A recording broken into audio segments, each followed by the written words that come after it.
तो कल हम लोगों ने क्या देखा?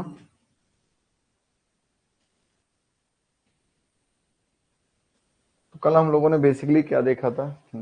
फर्स्ट लेक्चर में हम लोगों ने क्या देखा था कि जो सिंक्रोनस मशीन है, सिंक्रोनस मशीन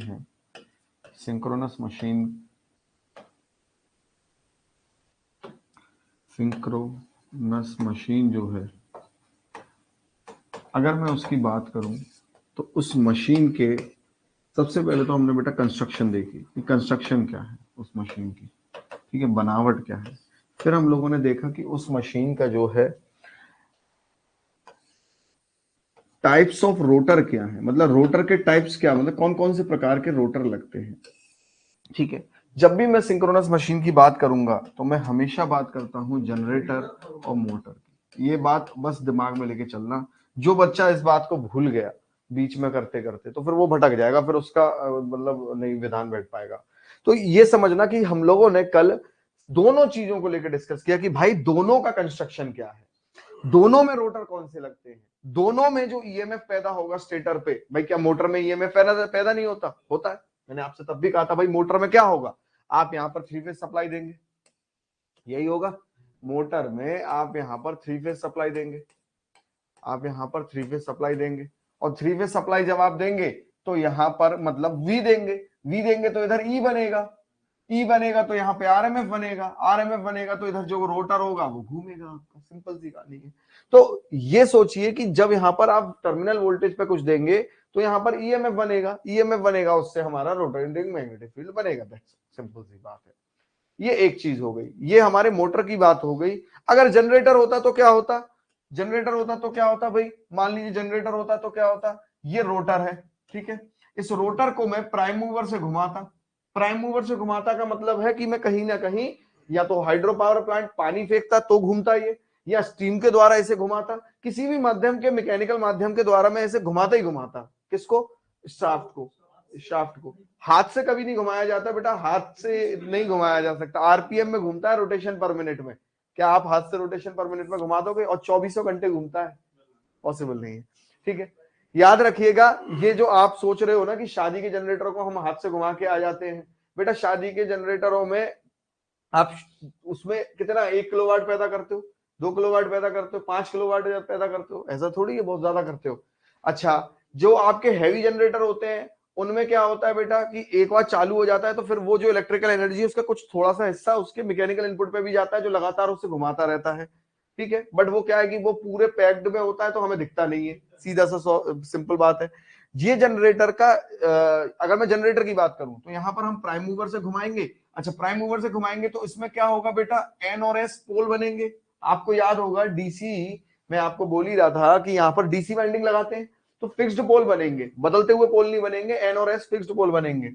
जब एन और एस फिक्स्ड पोल बनेंगे तो इसकी मैग्नेटिक फील्ड भी बनेगी एन और एस की। और जब ये मैग्नेटिक फील्ड यहाँ वाइंडिंग को लिंक करेगी, जो यहाँ पर वाइंडिंग है, अब आप देखो वाइंडिंग कहां पर होगी? ये खांचों में, ये यहाँ पे वाइंडिंग होगी। यहाँ पर एक्चुअली कंडक्टर होंगे, होंगे कि नहीं होंगे कंडक्टर? ये कंडक्टर होंगे यहाँ पर, ये कंडक्टर होंगे यहाँ पर, ये यहाँ कंडक्टर होंगे, ये इधर कंडक्टर होंगे, ये ठीक है, यहाँ कंडक्टर, ये कंडक्टर होंगे। ठीक है, आधा हिस्से से करंट जा रहा होगा, आधे हिस्से से करंट आ रहा होगा, इस तरीके से यहाँ पर कंडक्टर बन जाएंगे। ठीक है, तो यहां पर क्या पैदा होगा? मेरा ईएमएफ पैदा होगा, और जब यहाँ ईएमएफ पैदा होगा तो यहाँ मैं थ्री फेज सप्लाई में उसे भार ले लूंगा। सिंपल, अपना भार यहां पर करंट बाहर ले लूंगा। तो दोनों की फंक्शनिंग क्लियर होना बहुत जरूरी है। यहां मोटर में हम लोग सप्लाई देते हैं तो ईएमएफ बनेगा, फिर उससे आरएमएफ बनेगा, फिर उससे क्या होगा बेटा? यहां पर हमारा रोटर घूमेगा। और जनरेटर में हम यहाँ शाफ्ट घुमाते हैं तो हमारा रोटर घूमता है, जिसपे हम लोग डीसी पहले से देके रखते हैं। तो एन और एस की वजह से मैग्नेटिक फील्ड हमारी वाइंडिंग को टच करती है, वाइंडिंग को लिंक करती है, और ये वाइंडिंग से हमारा थ्री फेज सप्लाई पैदा हो जाती है। Simple as that. ठीक है, तो ये चीज यहां पर बेटा करी जाती है। अगर मैं बात करूं किसकी? सिंक्रोनस मोटर की, ये बात मैंने कर ली यहां पर, और जनरेटर की बात बेटा मैंने यहां पर ये कर ली। ये दोनों पिक्चर अगर माइंड में क्लियर है तो फिर आगे चलने में कोई दिक्कत नहीं होने वाली। आज हम कैसे चलेंगे वो भी बात मैं आपको करूंगा। आवाज क्लियर आ रही है? जो लोग लाइव हैं ये बता दो, क्योंकि फिर दिक्कत ना हो कल की तरह। आवाज क्लियर है कि नहीं क्लियर है? जो लोग लाइव है बताइए। कृष्णा, आवाज क्लियर है कि नहीं है प्लीज?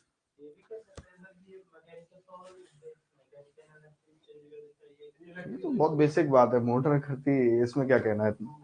चलिए बताइए कि कृष्णा आवाज आ रही है प्रॉपर तरीके से, ये बताएंगे फटाफट से।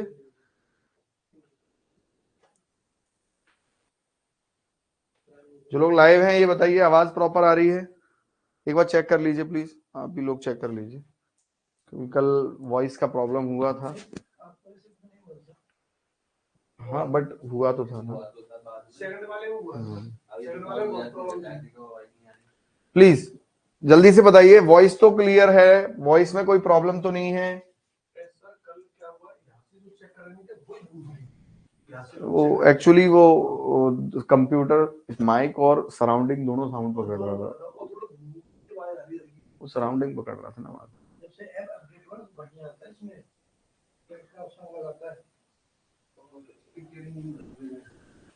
चलिए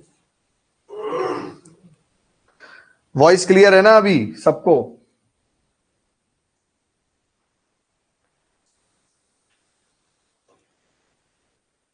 ठीक है, ओके है, चलिए ठीक है। अब यह देख लीजिए, अभी हटा दीजिए, अब बात करते हैं। देखो तो हम लोग क्या बात कर रहे थे यहाँ की, सिंक्रोनस जनरेटर और सिंक्रोनस मोटर, ये दो तरीके की चीजें चलती हैं। कल हम लोगों ने बात करी कि आर्मेचर वाइंडिंग क्यों स्टेटर पे रखी जाती है, और हम लोगों ने फिर दूसरी बात क्या करी बेटा कि टाइप्स ऑफ रोटर, कितने प्रकार के रोटर होते हैं। ठीक है, अब रोटर की मैं अगर बात करूं तो रोटर मेरे दो प्रकार के होते हैं, मैंने आपसे कहा सेलिएंट और नॉन सेलिएंट रोटर। ठीक है, इसको हम लोग नॉन सिलेंड्रिकल भी बोल देते हैं। तो अब यहां पर एक चीज हमें समझनी चाहिए कि कल जब हम लोग देख रहे थे तो सेलिएंट पोल में हम लोगों ने एक प्रॉब्लम पाई, और वो प्रॉब्लम क्या थी कि भाई सेलिएंट पोल रोटर जो है वो एयर गैप यूनिफॉर्म नहीं था।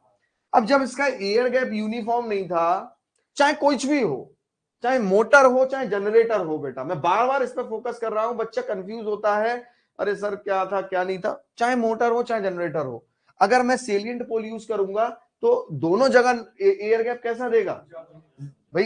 एयर गैप नॉन यूनिफॉर्म देगा, एयर गैप नॉन यूनिफॉर्म देगा। अच्छा, एयर गैप नॉन यूनिफॉर्म होगा, अगर बच्चे एयर गैप नॉन यूनिफॉर्म होगा तो ये दोनों ही जगह चाहे कुछ भी हो, मैं सिंक्रोनस मशीन की बात कर रहा हूं, ईएमएफ बेटा कैसा रखेगा? Not equal. ईएमएफ कैसा रखेगा? नॉट इक्वल या नॉट यूनिफॉर्म। भाई जाहिर सी बात है, जो उसे पैदा कर रहा है नॉट यूनिफॉर्म, ये क्या रखेगा हमारा बेटा? ईएमएफ रखेगा दोनों ही केस में। ठीक है, तो अब हम क्या करें, मतलब क्या करें कि क्या करूंगा, क्या क्या मर जाऊं, वो वाली चीज है क्या? सेलियंट पोल रोटर फेंक दूं? नहीं सेलियंट पोल रोटर फेंका थोड़ी जाएगा। अब आज हम लोग किस तरीके से आगे चलेंगे वो समझिए। सबसे पहले हम लोग ये देखेंगे बेटा कि सेलियंट पोल रोटर में क्या समाधान कर सकते हैं हम, जो छोटा मोटा समाधान कर सकते हैं। ठीक है, फिर हम लोग धीरे धीरे करके देखेंगे आज के लेक्चर में कि सिंक्रोनस मोटर वर्क कैसे करती है, ध्यान से समझना बड़ी। सिंक्रोनस मोटर की वर्किंग देखेंगे, और फिर जब हम नेक्स्ट लेक्चर पे जाएंगे तब हम पूरा सिंक्रोनस जनरेटर ही जनरेटर देखते हुए चलेंगे। ठीक है, पूरा सिंक्रोनस जनरेटर देखते हुए चलेंगे, सिंक्रोनस जनरेटर का आर्मेचर रिएक्शन देखेंगे। ठीक है, सिंक्रोनस जनरेटर का आर्मेचर रिएक्शन देखेंगे, सिंक्रोनस जनरेटर का वोल्टेज रेगुलेशन देखेंगे, सिंक्रोनस जनरेटर का हम लोग क्या कहते हैं देखेंगे कि वोल्टेज रेगुलेशन के मेथड्स देखेंगे वोल्टेज रेगुलेशन के। तो इस तरीके से हमारा लेक्चर सिंक्रोनस जनरेटर को लेके ही फिर आगे चलता जाएगा। वी कर्व देखेंगे, फिर इन्वर्टेड वी कर्व देखेंगे। ठीक है, इन्वर्टेड वी कर्व देखेंगे। अब मुझे मालूम है कुछ बच्चों को, अभी 2 मिनट बस 2 सेकंड छोड़ दूंगा तो एक सवाल तुरंत पूछे, सर मोटर में कुछ नहीं देखेंगे? चल रहा होगा, मुझे 100% पता है, दिमाग में चल रहा है, अरे सर मोटर में नहीं देखेंगे क्या कुछ? अरे भाई रुक तो जाओ, थोड़ी देर बात सुन लो। सिंक्रोनस जनरेटर में फिर हम पूरे टॉपिक समझ रहे हैं, हम लोगों का फ्लो क्या होने वाला है लेक्चर को लेके। तो पूरा आगे तक के लिए मैं आप लोगों का लेके आया हूं कि हम लोग आज सेलिएंट पोल रोटर की रेमेडी देखेंगे, किस तरीके से हम इसमें सुधार कर सकते हैं, सिंक्रोनस मोटर की वर्किंग देखेंगे, फिर हम नेक्स्ट लेक्चरों से सिंक्रोनस जनरेटर का armature reaction, voltage regulation method, है ना, इन्वर्टेड वी कर्व, ये सब कुछ हम लोग देखेंगे। ठीक है, इसी को जो कि आर्मेचर रिएक्शन ये देखेंगे कि इफेक्ट ऑफ आर्मेचर रिएक्शन भी, इफेक्ट ऑफ आर्मेचर रिएक्शन क्या होगा कि सिंक्रोनस जनरेटर के अंदर आर्मेचर रिएक्शन का क्या इफेक्ट होता है, तो सब कुछ इधर देखेंगे। और जब हम सिंक्रोनस जनरेटर को देख रहे होंगे ना, तब बेटा उसी दौरान हम बात मोटर की करा करेंगे पैरेलल में। जैसे फॉर एग्जांपल आर्मेचर रिएक्शन अगर हम पढ़ेंगे सिंक्रोनस जनरेटर में, तभी मैं जैसी आर्मेचर रिएक्शन सिंक्रोनस जनरेटर की पढ़ाऊंगा, तो ठीक उसके बाद सिंक्रोनस मोटर के आर्मेचर रिएक्शन की बात करूंगा। जैसी मैं वोल्टेज रेगुलेशन की बात करूंगा, बेटा वोल्टेज रेगुलेशन मोटर में तो होगी नहीं, मोटर में तो स्पीड रेगुलेशन होती है। ठीक है, स्पीड रेगुलेशन का यहाँ कोई काम नहीं है। क्यों नहीं है? क्योंकि बेटा यहाँ पे एनएस और एनआर दोनों बराबर रहेगी। भाई स्पीड में कोई बदलाव ही नहीं है आउटपुट में, तो स्पीड रेगुलेशन तो मैं जीरो ही मान के चलूंगा इसकी। ठीक है, वीकर इन्वर्टेड वीकर जब हम ये पढ़ेंगे तब हम मोटर की बात लगातार कर देंगे। इसका मतलब मोटर की बात नदारद नहीं करी जाएगी, वो साथ के साथ आपको बेटा कराई जाएगी। ठीक है, याद रखिएगा। आर्मेचर रिएक्शन के लिए भी मैंने बता दिया कि मोटर की बात तब हम करेंगे। फ्लो समझ में आया कैसे जाना है हमें आगे, पिक्चर क्लियर हुई हमें कैसे जाना है आगे। ये है सिंक्रोनस मशीन को लेके मेरा प्लान। अब देखिए बात करते हैं आगे। अच्छा, यहां पर आप लोग मुझे बताइए, आपको स्टेटर स्लॉट समझ में आए? कौन से टाइप के लग रहे थे आपको? कौन से टाइप के लग रहे थे स्टेटर स्लॉट? थोड़ा सा सोच के बताइए। वेरी गुड, सेमी क्लोज्ड है बेटा, ये ओपन वाले नहीं है, सेमी क्लोज स्लॉट्स है। ठीक है, तो ऐसे आपकी बेटा कंडक्टर रखा जाता है। समझ में आया? समझ में आया? बहुत अच्छे से फील करके चलेंगे, बिलीव मी। अगर बस आप बस इतना करना कि बहुत आगे आगे मत भागना, तो जितना पढ़ा रहा हूं उतना पढ़ लेना, बस इतनी कृपा मेरे पे बनाए रखना बस। ठीक है, बाकी तो सब मैं देख लूंगा आप लोगों के लिए।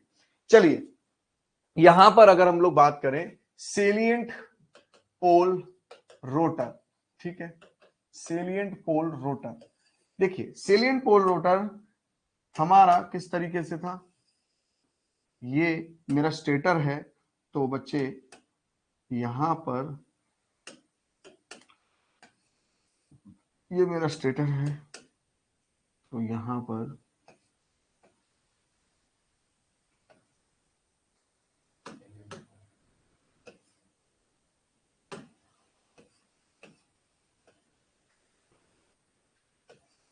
ऐसे ही कुछ था। ठीक है, अब क्या हो रहा है यहां पर देखिए, अगर मैं देखूं तो एक तरीके से यूनिफॉर्म यहां पर गैप है। देखो अगर मैं यहां पर देखूं तो एक तरीके से मेरा यूनिफॉर्म गैप है। देखो ये देखिए,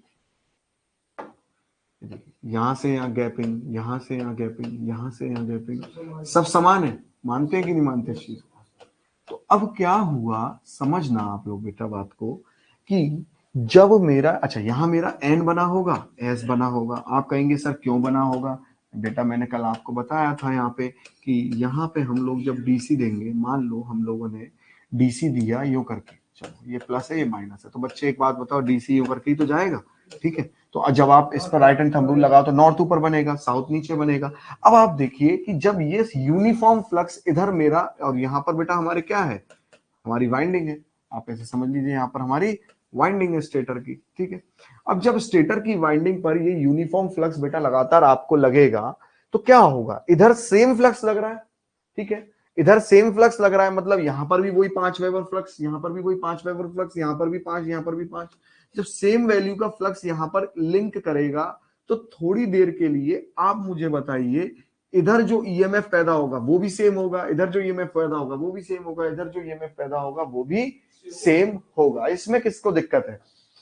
कोई दिक्कत नहीं है। तो होगा ये बेटा, होगा ये यहाँ पे मजे की बात देखिए कि अगर मैं मान लीजिए ये मेरी एसी वेव, अच्छा मेरी इसमें पैदा क्या होनी थी डियर, पैदा क्या होनी थी इसके अंदर पैदा क्या होनी थी, मेरी एसी। ठीक है, मान लीजिए मेरी ये एसी पैदा होनी थी यहाँ पे, चलो बेटा बहुत बढ़िया बात है, यहाँ पे एसी पैदा होनी थी।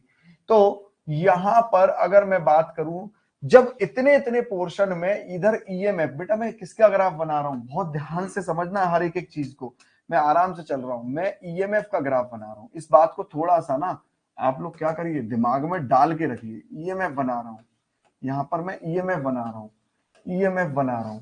ठीक है, ये ईएमएफ है, ये मेरा थीटा है। ठीक है, अब क्या हो रहा है, मैं इस इतने से इतने पोर्शन तक ईएमएफ मेरा सेम जा रहा है, बिल्कुल सेम जा रहा है, इतने से इतने पोर्शन तक ईएमएफ। इसका मतलब हमारा ईएमएफ बनना ऐसे था बट कुछ देर के लिए मेरा ईएमएफ ऐसे रहा, कांस्टेंट रहा। कांस्टेंट रहा कि नहीं रहा? आप खुद ही, आप ही ने तो कहा सर यहां वैल्यू, यहां वैल्यू, यहां वैल्यू सेम रह रही है। इसका मतलब कुछ देर के लिए बेटा मेरा ईएमएफ कैसा रहा? कांस्टेंट रहा। आप मुझे बताइए स्टेटर वाइंडिंग में मैं कौन सा ईएमएफ पैदा करना चाह रहा था? एसी। पर बेटा इसमें कौन से गुण आ गए? डीसी। ये मेरी डिजायर्ड थी, मतलब हम चाहते थे, इच्छा हमारी डिजायर्ड एसी थी, बट हमारा इसमें क्या हो गया बेटा? ये due to the uniform air gap at a particular side, मतलब यहां पर पूरे में यूनिफॉर्म एयर गैप है, तो मेरी कैसी वेव पैदा होगी बेटा? इसमें डीसी के कुछ पोर्शन इंक्लूड हो जाएंगे, हाँ या ना? डीसी के कुछ पोर्शन इसमें इंक्लूड हो जाएंगे। तो जब इसमें डीसी के कुछ पोर्शन है, DC included in AC, AC के अंदर बेटा क्या आ गई है? डीसी आ गई है, ठीक है। डीसी इंक्लूडेड इन एसी, इसी को बेटा क्या कहते हैं? हार्मोनिक। इसी को क्या कहते हैं? हार्मोनिक। अब एसी प्योर नहीं रही, एसी के अंदर डीसी की अशुद्धि आ गई है, इसे क्या कहेंगे? हार्मोनिक। इसे क्या कहेंगे बेटा? हार्मोनिक। तो हमारी कैसी वेव बन रही है? Flat top. हमारी कैसी वेव बन रही है? Flat top. कैसा टॉप कैसा हो गया? फ्लैट। तो हम इसे क्या कहेंगे? हमारी वेव कैसी बन रही है? Flat top. इसे हम लोग कहेंगे फ्लैट टॉप वेव बन रही है हमारी, यहां पर हमारी फ्लैट टॉप वेव बन रही है। अच्छा आप मुझे सच सच बताना ये बात कि फ्लैट टॉप जो हमारी वेव बन रही है, क्या चाहते थे? आप मुझे बताइए, अभी प्रॉब्लम समझ में आई हमारा हो क्या रहा था? सेलिएंट पोल से फ्लैट टॉप वेव बन रही, क्या चाह रहे हो आप इस फ्लैट टॉप बने? अच्छा ये फ्लैट टॉप कब नहीं बनती? जब यहां हमारा फ्लक्स भी जो है वेरी करता। आप मुझे बताओ, अगर बदलता हुआ फ्लक्स जुड़ेगा कंडक्टर को, तो बदलता हुआ ईएमएफ भी पैदा करेगा। समान फ्लक्स जुड़ेगा तो समान ईएमएफ पैदा करेगा, हाँ या ना? तो हमने क्या किया? हमने इसके लिए एक इलाज ढूंढा। हमने सोचा यार एक काम करते हैं, क्यों ना अब हम एक काम करें, क्यों ना अब हम लोग एक काम करें कि जो ये मेरा स्टेटर है, ठीक है भाई रहने दो, कोई दिक्कत नहीं है, क्यों ना मैं ऐसा कर देता हूं, क्यों ना मैं ऐसा कर देता हूं कि क्यों ना मैं ऐसा कर देता हूं यहां पर कुछ इस तरीके से मैं सेलिएंट पोल रोटर लेता हूं। देखो यहां पर क्या है बेटा? ज्यादा फ्लक्स है, यहां कम, यहां कम, यहां बिल्कुल कम, यहां बिल्कुल कम, यहां बिल्कुल कम, ठीक है। यहां फ्लक्स की वैल्यू देखो, यहां पे देखिए। अब मेरा यहां पे कहना क्या था? देखो यहां पर मैं लेंथ मेरी कम रख रहा हूं, यहां पर मैं क्या रख रहा हूं? देखिए बहुत ध्यान से समझना, कंसेप्चुअल ये चीजें हैं। यहां पर मैं लेंथ क्या रख रहा हूं बेटा? कम। लेंथ कम रख रहा हूं तो बेटा रिलक्टेंस क्या हुई यहां पे? मुझे मालूम है आप लोग ना फॉर्मूले बहुत जल्दी भूलते हो, फिर कहते हो कि सर आपका समझ में ही नहीं आया हमें, सर हमें समझ में ही नहीं आया, सर हमें समझ में ही नहीं आया, है ना? फॉर्मूले आप भूल जाते हो, क्या करें भाई? एस हमारा, एस क्या होता है बेटा? एल बाय म्यू है, ठीक है। तो बड़ी कृपा होगी अगर आप इन फॉर्मूलों को रिमाइंड कर लेंगे, ठीक है बेटा। एल क्या होता है मेरा? लंबाई फंबाई कुछ नहीं होती है, ठीक है। Phi is equals to F by S formula होता है, और एल क्या होता है? N phi by I. किसी क्लियर है इतना पॉइंट बाबूजी भैया? ठीक है। अब यहां पर देखिए एल मेरा यहां पे कम है, सोचने की बात है, यहां जो बताना चाह रहा हूं बस वही समझना। एल यहां पर कम है, इसका मतलब बेटा एस क्या हो जाएगी? यहां पर कम हो जाएगी। आप मुझे बताओ बच्चे, एस अगर यहां पर कम है तो मेरी फ्लक्स क्या हो जाएगी बेटा? एस यहां पर कम है तो फ्लक्स मेरी ज्यादा हो जाएगी। इसका मतलब बेटा ध्यान से सुनना क्या बताना चाह रहा हूं।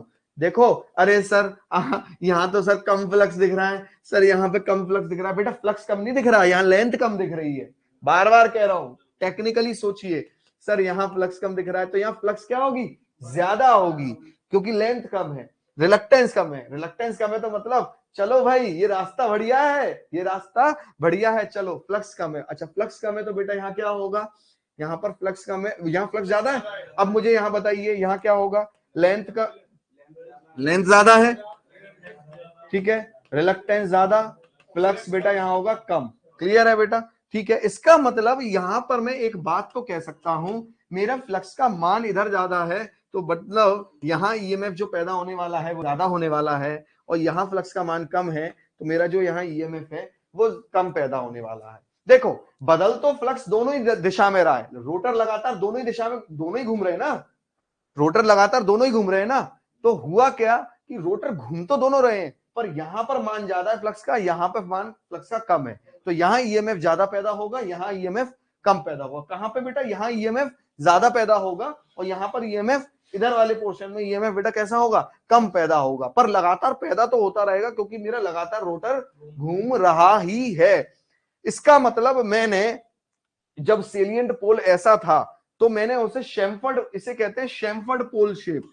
क्या कहते हैं, शैम्फर्ड पोल शेप, शैम्फर्ड पोल या शैम्फर्ड सेलिएंट पोल कह दीजिए। हमने क्या कर दिया बेटा, शैम्फर्ड कर दिया इसे। इससे क्या होगा, इससे जो मेरा ईएमएफ होगा वो बेटा कैसा होगा, यहाँ पे ईएमएफ कैसा होगा, यहाँ पे वाह बेटा वाह, ईएमएफ यूनिफॉर्म क्यों होगा, यहाँ पर ईएमएफ ज्यादा है और यहाँ पर ईएमएफ कम होगा। प्लीज प्लीज बोलने से पहले सोचिए, ध्यान से सुनिए, ध्यान से सुनिए, ध्यान से सुनिए, 2 मिनट ध्यान से सुनिए बेटा। यहाँ पर सेंटर पे, इधर सेंटर पे, यहाँ पर सेंटर पर जो मेरा ईएमएफ है वो बेटा यहाँ पर ज्यादा है in comparison to EMF eight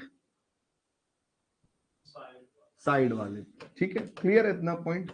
तो मेरा सेंटर पर ईएमएफ बेटा कैसा पैदा होगा, ज्यादा पैदा होगा। तो इसका मतलब ये है कि जब मैं इस वेव को और खींचूंगा, ठीक है, तो यहाँ पे जो मेरा ईएमएफ पैदा होगा, यहाँ मेरा जो ईएमएफ पैदा होगा वो बेटा कुछ इसी तरीके से,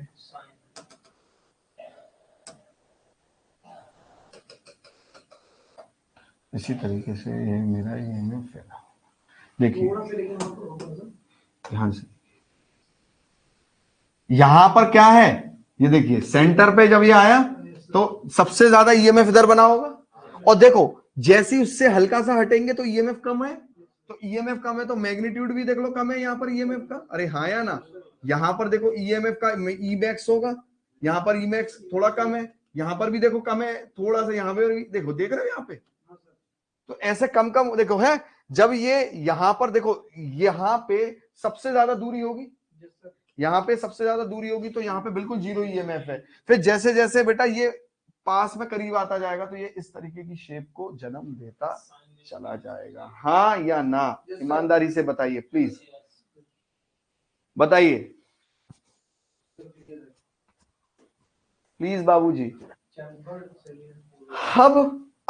अब ये समझ में आया कि हमने क्या किया। सेलिएंट पोल रोटर में जो ईएमएफ हमारा फ्लैट टॉप बन रहा था उसकी ये रेमेडी है।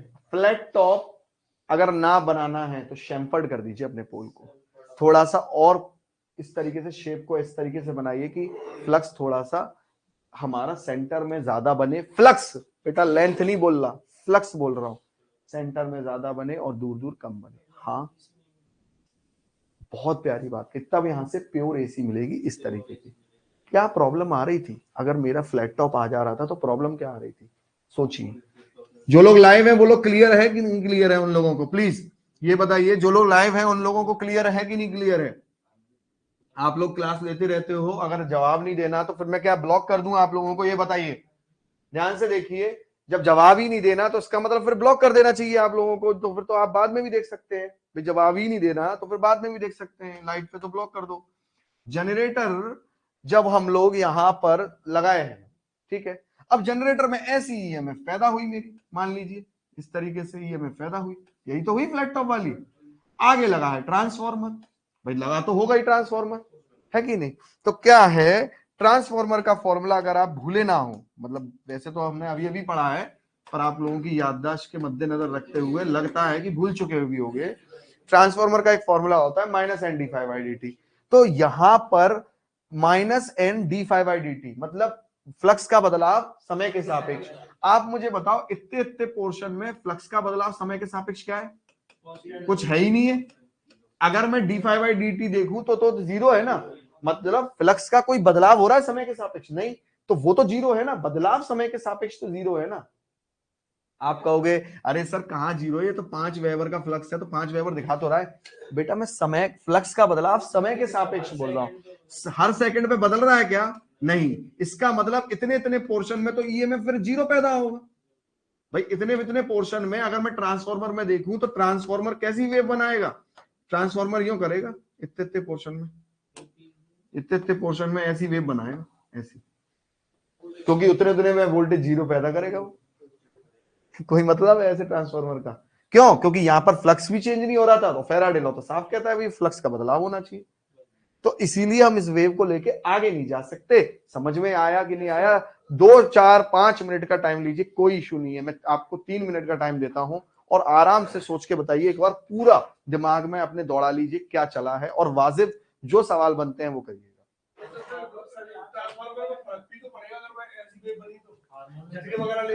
देखिए पहली चीज तो जब हम टेक्निकली बात करते हैं, झटके झटके कुछ नहीं लेता ट्रांसफार्मर, कोई मैकेनिकल डिवाइस नहीं है।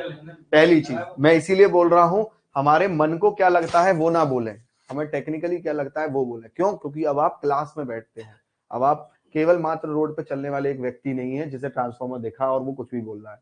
अब आप टेक्निकल पर्सन है, झटके लग ही नहीं सकते, झटके लगते हैं मैकेनिकल चीजों को। पहली चीज, ठीक है। और पूछिए।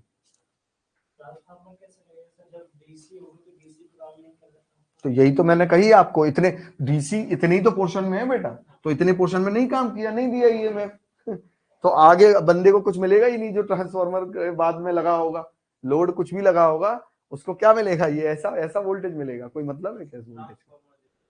और ट्रांसफार्मर जल्दी खराब होगा, जल्दी क्या खराब होगा, लॉस होते रहेंगे कुल मिला के, ठीक है। वाइंडिंग जलने का खतरा रहेगा ना, क्योंकि यहाँ पे वाइंडिंग का जलने का भी खतरा रहेगा। बताइए, सोच लीजिए आराम से, 2 मिनट और मैं आपको दे रहा हूं और सोच लीजिए। विकास, क्या बेटा बोलोगे नहीं या फिर अलग से नाम लेके ही बोला जाए तभी आंसर करेंगे आप? हाँ, क्यों विकास? सेलिएंट पोल चल रहा है तो तुम साइलेंट हो गए?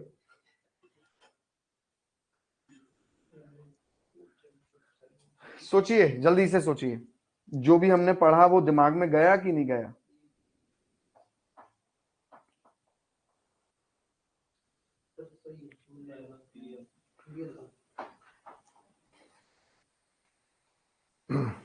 कृष्णा,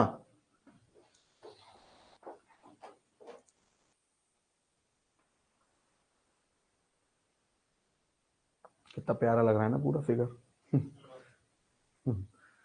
चलिए, तो अब यहां पर हम लोग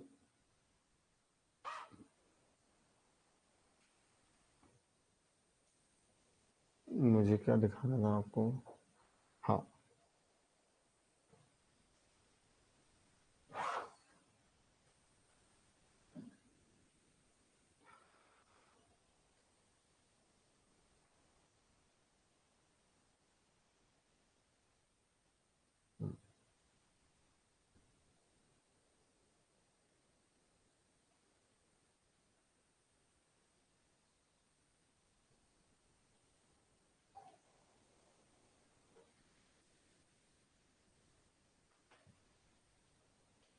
ध्यान से देखिए, ये है मेरा यहां पर salient pole rotor. Salient pole rotor के पीछे हम क्यों पड़ गए हाथ धो के? क्योंकि भैया एक बात बताओ, जो एयर गैप था वो मेरा वहां तो इक्वल था, कहां पे? ये सेलिएंट पोल में, ठीक है, उसमें सॉरी सिलेंड्रिकल में। सिलेंड्रिकल में कोई दिक्कत नहीं थी, हर जगह फ्लक्स का मान सेम था। कुल मिला के 100 वाट की बात एक है, हर जगह फ्लक्स का मान सेम था, नॉन यूनिफॉर्म गैप था, तो कोई दिक्कत नहीं थी। यहाँ पर क्या, सॉरी यूनिफॉर्म गैप था, यहाँ पर क्या था, नॉन यूनिफॉर्म गैप था, तो इससे ये प्रॉब्लम आ रही थी, तो हमने शेमफर्ड कर दिया अपने पोल्स को, ठीक है। तो आइए यहां पर हम लोग थोड़ा सा पढ़ते हुए चलते हैं। देखिए, आर्मेचर कंडक्टर को जब तक एयर गैप के कारण फ्लक्स मिलेगा, बेटा किसकी बात हो रही है? आर्मेचर कंडक्टर को यूनिफॉर्म एयर गैप के कारण फ्लक्स मिलेगा, तब तक कांस्टेंट ईएमएफ प्रोड्यूस होगा, ठीक है। वहां पर क्या हो रहा था बेटा, यूनिफॉर्म एयर गैप के कारण, यहां यूनिफॉर्म एयर गैप बन रहा था ना, यूनिफॉर्म एयर गैप बन रहा था हर जगह। तो हमारा कैसा, जब फ्लक्स यूनिफॉर्म है तो फिर ईएमएफ भी कांस्टेंट होगा हमारा यहाँ पे। Same wave form is produced in DC. अच्छा, होता क्या था कि अगर आपको याद हो तो हमारे जो रोटर के पोल है यहां पर, ये कौन से रोटर के पोल कहेंगे? सेलिएंट। आप याद करिए, ऐसे ही हमारे पोल होते थे कहां पे? डीसी मोटर में ऐसे ही पोल होते थे हमारे। अच्छा, डीसी मोटर में ऐसे जो पोल होते थे वो भी सेलिएंट ही हुए, उभार निकालते हुए बाहर। अरे यार, ऐसे नहीं थे पोल, आपको बताओ मुझे, थे कि नहीं? सेलिएंट पोल, उभरे हुए, बाहर निकले हुए, बाहर निकले हुए। मैंने आपसे कल भी कहा, सेलिएंट पोल का मतलब है उभार निकला हुआ, बाहर से, बाहर की तरफ उभरे हुए पोल सेलिएंट पोल कहलाते हैं। तो यहां पर डीसी मशीन में भी ऐसे सेलिएंट पोल थे। सेलिएंट पोल ही तो कहेंगे उनको हम लोग डीसी मशीन में। पोल शू थे, पर टाइप ऑफ कहेंगे तो सेलिएंट पोल नहीं कहेंगे इनको। तो जब सेलिएंट पोल कहेंगे बेटा, तो ये वहां पर भी ऐसी वेव फॉर्म पैदा करता होगा डीसी वाली। अच्छा, वहां तो हमें चल जाती थी, क्यों? क्योंकि हमें डीसी पैदा करनी है।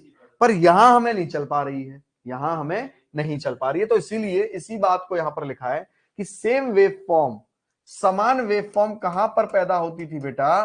Produced in DC machine. ठीक है, ये डीसी मशीन की बात कर रहा है। But there it was a advantage, वहां पे ये चीज एडवांटेज ही हुआ करती थी। But here this wave form introduces harmonic, पर इधर ये बेटा हार्मोनिक पैदा करती है, एंड इट इज अनडिजायरेबल, और ये हमारी इच्छा के विरुद्ध है बेटा। ठीक है, it is not required due to two reason, दो रीजन की वजह से बेटा ये रिक्वायर्ड नहीं होती है। पहला, harmonic is introduced in the wave form, और दूसरा, देखिए ध्यान से, एक बात बताओ, harmonic is introduced in the wave form, हमारी जो वेव फॉर्म है, वेव फॉर्म का क्या मतलब हुआ बेटा? एक बात बताओ, आप मुझे बताइए, ये जो रोटर है, ये रोटर लगातार घूम रहा होगा ना? ये घूम रहा होगा तो आरएमएफ यही तो पैदा करेगा, रोटेटिंग मैग्नेटिक फील्ड। आप मुझे बताइए, फ्लक्स का दारोमदार यहाँ पे किसके पास है? रोटर के पास।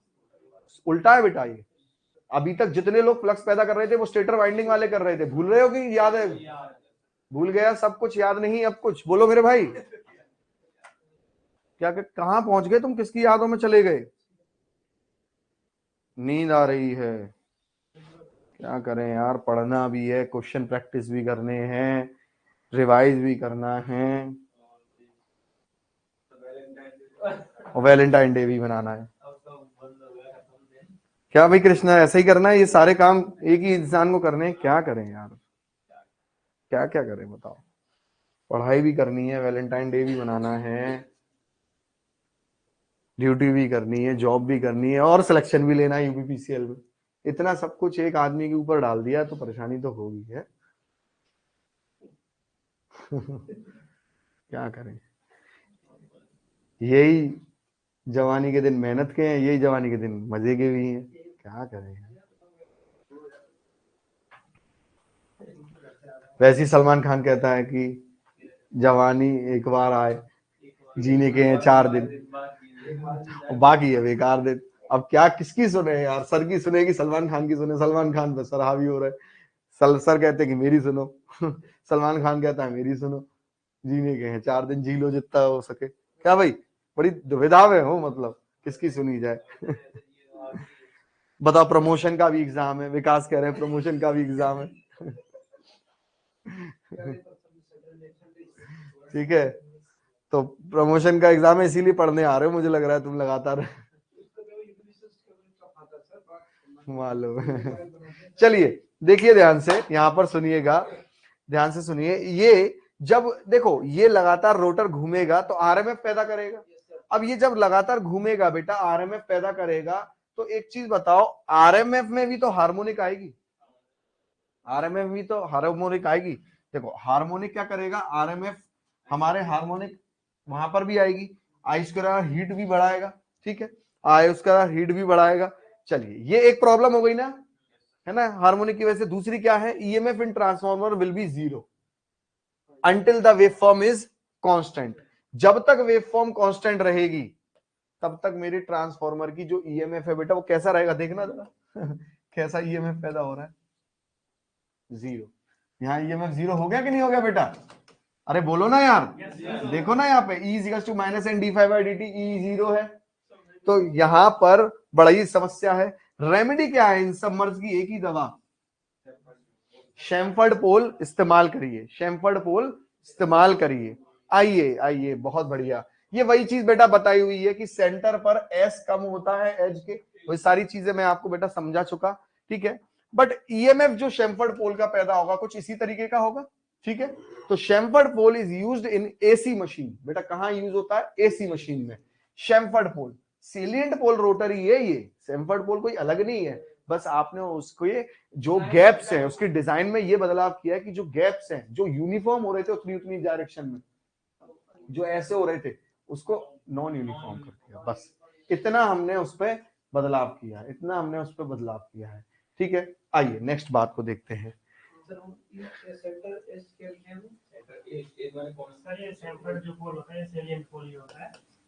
यस बेटा, सेलिएंट पोल में ही तो हमने चेंज किया है।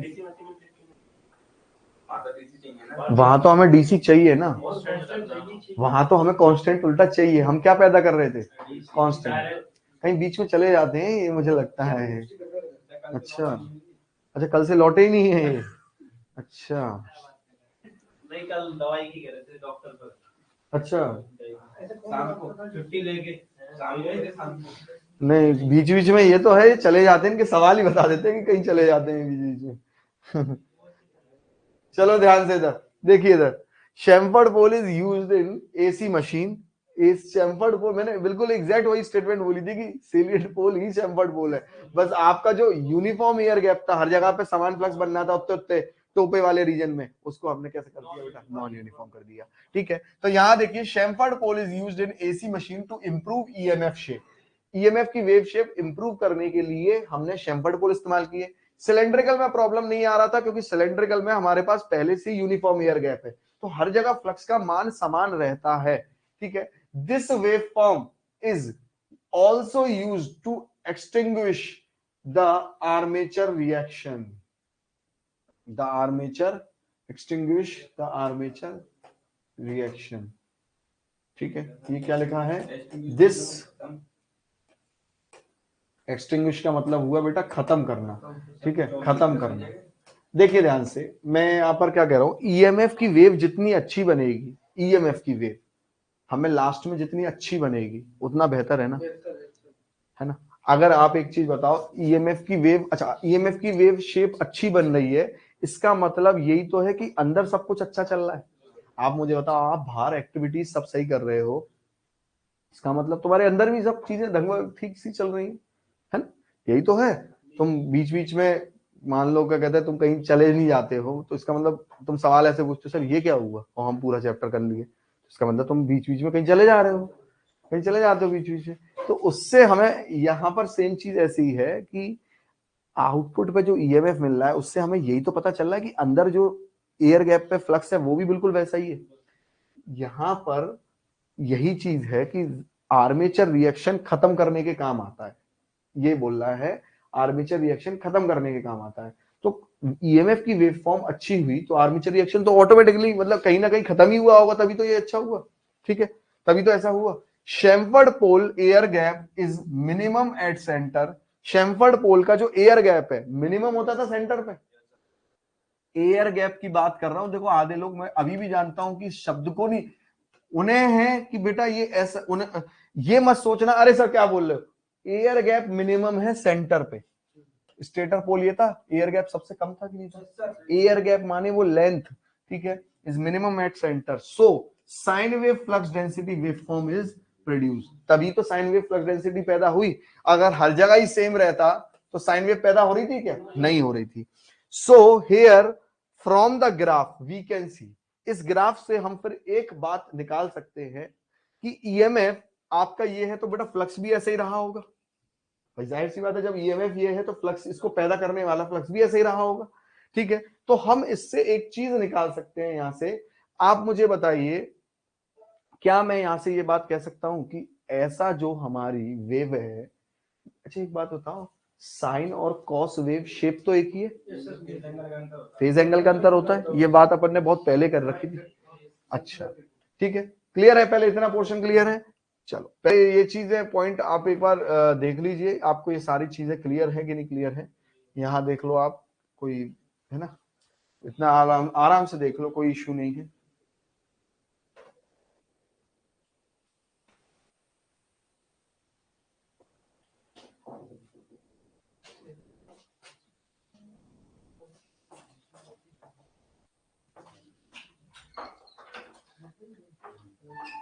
प्लीज आपस में बात करने के लिए नहीं बोला है, प्लीज पढ़ने के लिए बोला है, प्लीज प्लीज पढ़ने के लिए बोला है। प्लीज इधर देखिए, अपना अपना क्लियर करिए, कोई एक दूसरे की क्लियर करने में मदद मत करिए।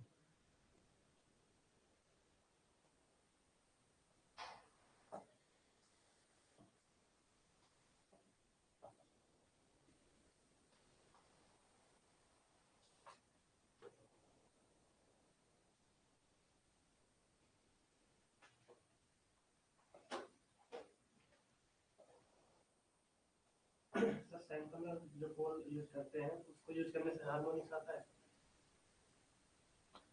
देखिए उससे तो उल्टा खत्म हो गए यार, उससे तो खत्म हो गए, तभी तो हम यूज कर रहे हैं। शेमफर्ड में हमारी वेव शेप और अच्छी हो गई, मतलब अगर रहते भी होंगे तो बहुत कम रहते होंगे। मान लो चलो हमारी डिजाइन एकदम एक्यूरेट नहीं बनी, तो मैं ये नहीं कह रहा चलो कि बिल्कुल ही नहीं रहते होंगे, पर थोड़े बहुत रहते होंगे, और क्या कह सकते हैं।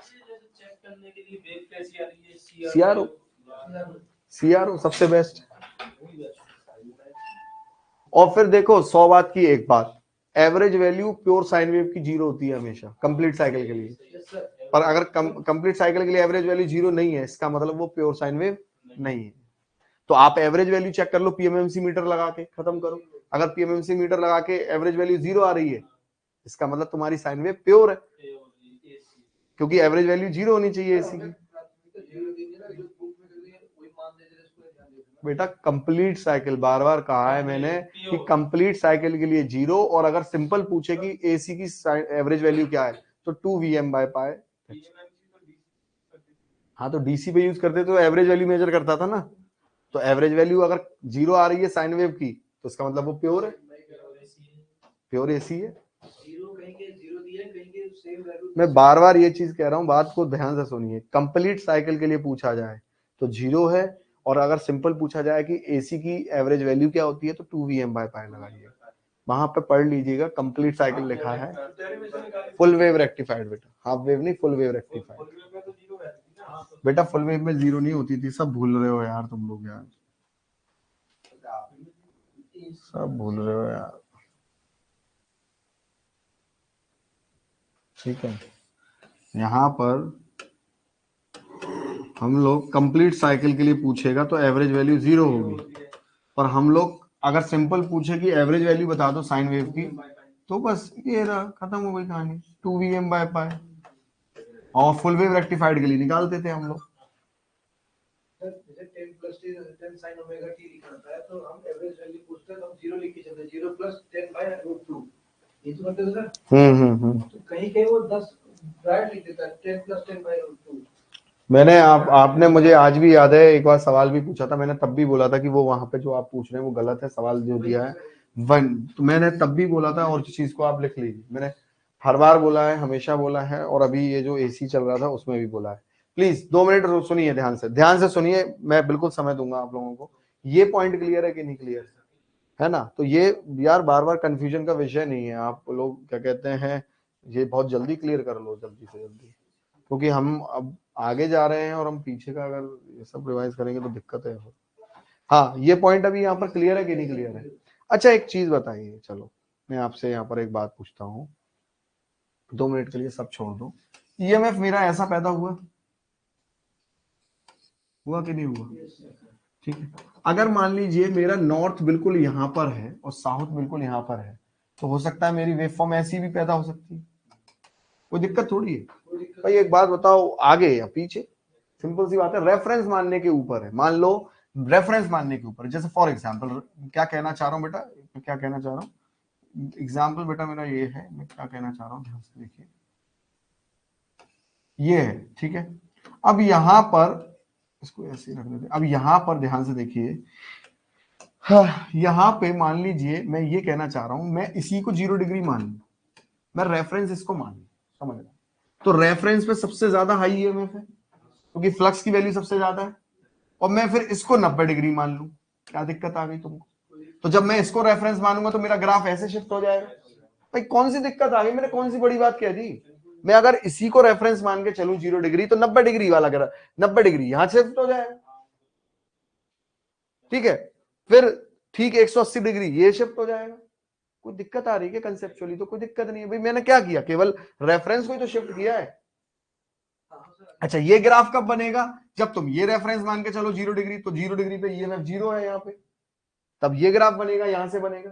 तो कोई दिक्कत नहीं है, मैं 0 डिग्री पर रेफरेंस मान के चलूं तो मेरा ग्राफ ऐसे बनेगा कि नहीं बनेगा बेटा, बनेगा।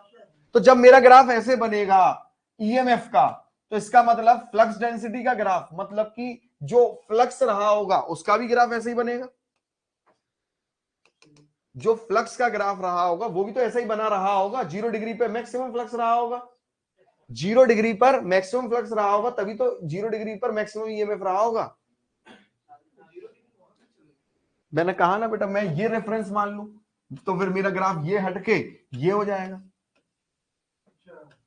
ऐसा रह जाएगा ग्राफ। भाई 0 डिग्री में इसको मान लूं तो यहां पे मेरा फ्लक्स मैक्सिमम है कि नहीं है, मैं यहां इस पोजीशन को 0 मान लूं। अच्छा इस पोजीशन को 0 मानूंगा तो मेरा ग्राफ ऐसे शुरू होगा। अच्छा मेरा ग्राफ अगर ऐसे शुरू हो रहा होगा ईएमएफ का, तो मैं यही तो कहूंगा कि मेरा फ्लक्स का भी ऐसे शुरू हो रहा होगा। भाई पीछे जो फ्लक्स बनाने वाला होगा उसके भी तो यही हालात होंगे, तभी तो वो ईएमएफ पैदा करने वाले को ऐसा बना रहा है। तो इसका मतलब यहां पर अगर मैं फ्लक्स की बात कर रहा हूं तो फ्लक्स और फ्लक्स डेंसिटी में अंतर ही क्या है, कुछ नहीं है।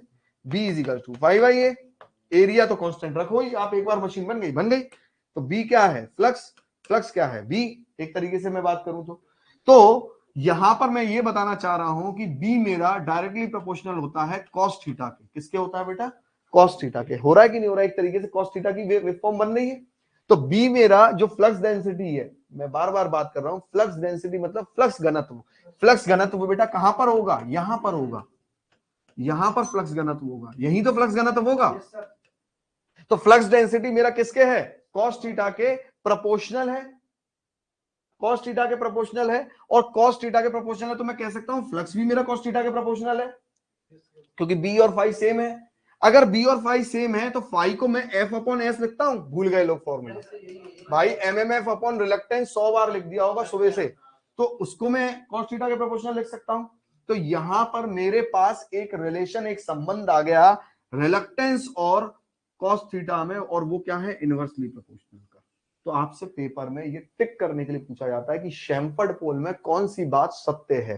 तो शैम्फर्ड पोल का जो रिलक्टेंस है वो इनवर्सली प्रोपोर्शनल होता है कॉस थीटा के। थीटा क्या है, जिसकी में पोजीशन है उस रोटर की, हाँ या ना।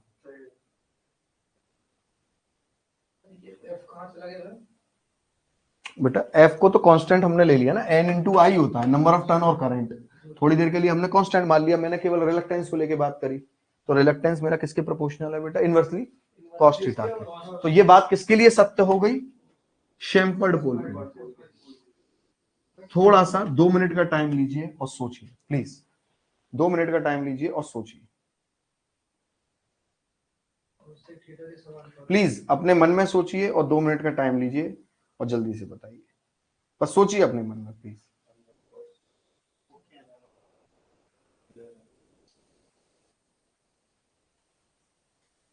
दूरी बढ़ेगी मतलब डिग्री बढ़ेगी, डिग्री बढ़ेगी कम करेगा। तो सर हम यहाँ जीरो यहाँ शुरू करते थे, यहाँ साइन थीटा ले सकते थे, बी को साइन थीटा, साइन थीटा ले सकते थे, वो तो तुम कुछ भी ले लो, कोई इशू नहीं। इतना पॉइंट क्लियर है कि नहीं ये बताइए बाबूजी, प्लीज ध्यान पूरा यही, ठीक है। तो यहां पर हमने एक नोट लिख के चल रहे हैं, chamfered pole reluctance is inversely proportional to cos theta. Simple बात है। यहां कहां से हम लोग बेटा चल रहे थे, ये लगाने में लगे हुए हैं कि हमारा जो है क्या हो जाए, हम लोग कोशिश कर रहे हुए हैं कि हमारी साइन वेव पैदा हो, तो उसके लिए शैम्फर्ड किया, शैम्फर्ड किया तो लास्ट में जो रस निकला तो ये निकला कि यार जो शैम्फर्ड पोल का रिलक्टेंस है वो कॉस थीटा के बराबर। हाँ भाई ठीक है कि नहीं। कुछ लोग बोलना ही नहीं चाहते कि हाँ या ना, तो 2-4 मिनट लीजिए और सोच के फिर अपना जवाब दीजिए मुझे फटाफट से।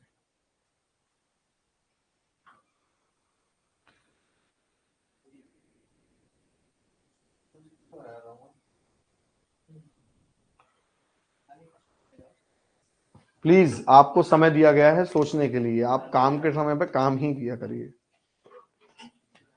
बताइए।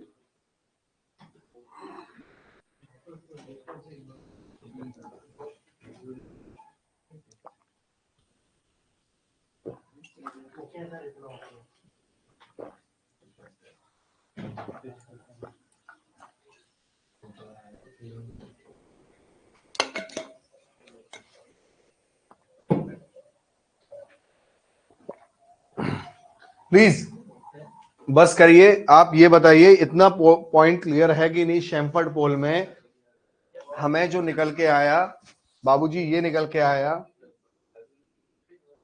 कि भैया डायरेक्टली प्रोपोर्शनल सेक थीटा के होता है। आई थिंक किसी को इस बात को लेके बहुत ज्यादा दिक्कतें नहीं होनी चाहिए।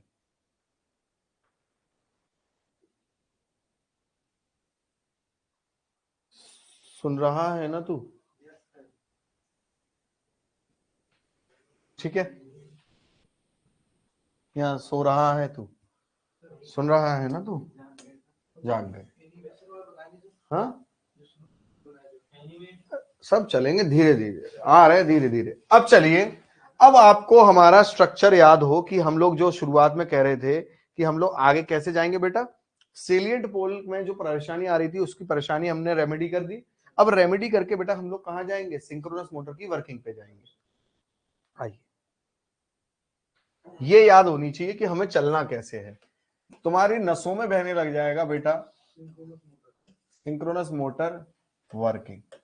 ठीक है, और फिर इसके बाद जितनी भी बातें करेंगे सिंक्रोनस जनरेटर को लेके करेंगे, और उसमें फिर हम मोटर से डील आउट कर दिया करेंगे बीच बीच में। ठीक है, अच्छा, सिंक्रोनस जनरेटर की स्टार्टिंग नहीं करवाई। कोई बच्चा ऐसा भी बोलेगा बेटा सिंक्रोनस जनरेटर की स्टार्टिंग की अगर मैं बात करूं तो मैंने आपको बताया नहीं कि प्राइम मूवर से घूमेगा, ईएमएफ पैदा कर देगा, बात खत्म हो गई। उसकी स्टार्टिंग हमारे हाथ में ही नहीं है एक्चुअली। उसको स्टार्ट करने वाले हम नहीं होते। पानी फेंका जाएगा, स्टीम से प्रेशर मारा जाएगा, तो वो अपने आप स्टार्ट होता है। उसे प्राइम मूवर स्टार्ट करता है जनरेटर को। इसीलिए बेटा जनरेटर की स्टार्टिंग हो गई। अब रही बात कि सर उसमें कैसे ईएमएफ पैदा होता होगा, कैसे नहीं, बेटा वो सारी बातें तो हम खुद ही कह रहे हैं कि सिंक्रोनस मोटर वर्किंग के बाद में वही पढ़ेंगे। पिक्चर को क्लियर रखो, जितना दिमाग में ये क्लियर होगा, सॉरी, जितना दिमाग में ये क्लियर होगा कि सर कैसे चल रहे हैं, हमें भी कैसे चलना है, सब क्लियर होगा। तो इसके मोटर की वर्किंग के बाद जितना सब कुछ है वो सब जनरेटर का ही है। फिर उसके पैरेलली मोटर मोटर को देखेंगे हर चीज में। ठीक है, आर्मेचर रिएक्शन देखा तो मोटर को देखेंगे फिर उसके लिए, है ना, इस तरीके से। अब आइए सिंक्रोनस मोटर की बेटा वर्किंग हम लोग यहां पर करते हैं। ठीक है, चलिए साहब बाबू जी, यहां पर अगर हम लोग बात करें, बड़े ध्यान से सुनिएगा, घर पे जाके पढ़ते हैं वैसे आप लोग? पढ़ते हो आप डेली? ऐसा बताना यार, झूठ ना कहना यार ये बात। ठीक है, सच्ची सच्ची।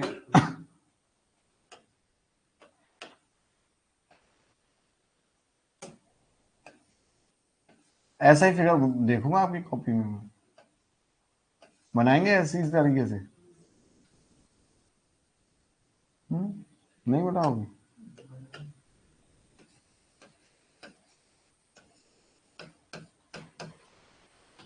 ठीक है, और ये बेटा हमारा क्या हो गया? स्टेटस।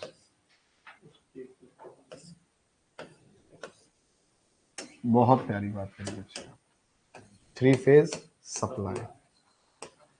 ठीक है, अच्छा सा लग रहा है, बड़ा फिगर यार, है ना? हम्म,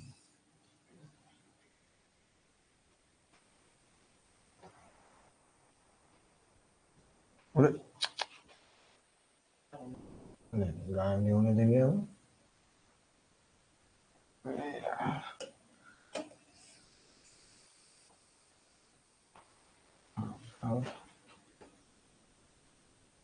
पेस्ट हो गया भाई, कहाँ से पेस्ट हो गया पीछे जा रहा हूँ यार? ये बात तुमने ना सही कही है, आई थिंक यार।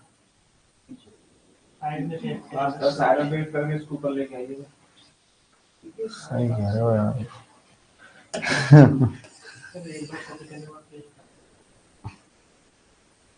क्या बात है भाई। अच्छा ये पूरा ही आ रहा है? अरे लो यार, गुस्सा क्यों कर रहे हो? अच्छा ये अलग जाता है क्या? अरे बाप रे बाप। पूरे भी कॉपी कर लो ना, इकट्ठे कर लो, कॉपी कर लो पूरा। बाप रे बाप। दम वाला है, आपने प्रैक्टिस की नहीं?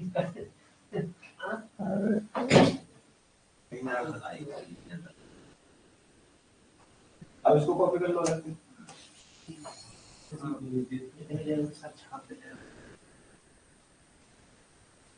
अरे परेशान कर रहा है यार। इतनी देर में सही कह रहे हो, छाप ही लेंगे अपन, खुद ही कर लेंगे, छोड़ो।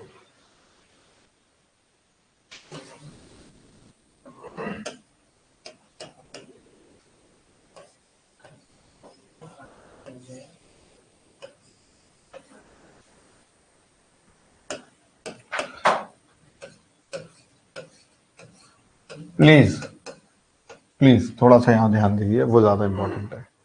यहां पर भी हम लोग क्या करेंगे, 3 फेज सप्लाई देंगे, ठीक है ना? और 3 फेज सप्लाई यहाँ पर देगा। बड़े ध्यान से सुनना पड़ेगा। सॉरी।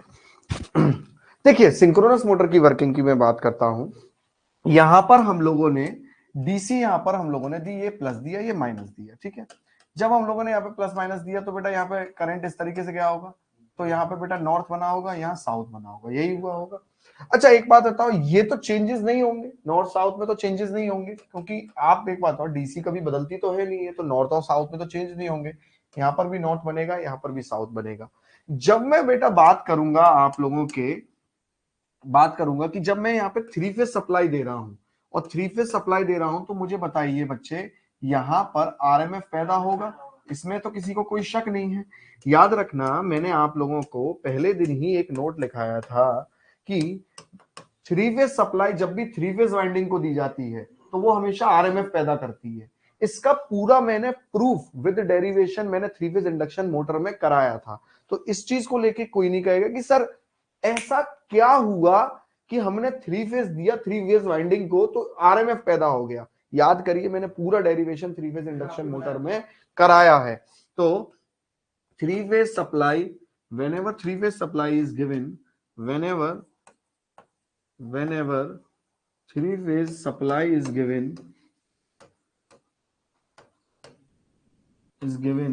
to 3 phase winding,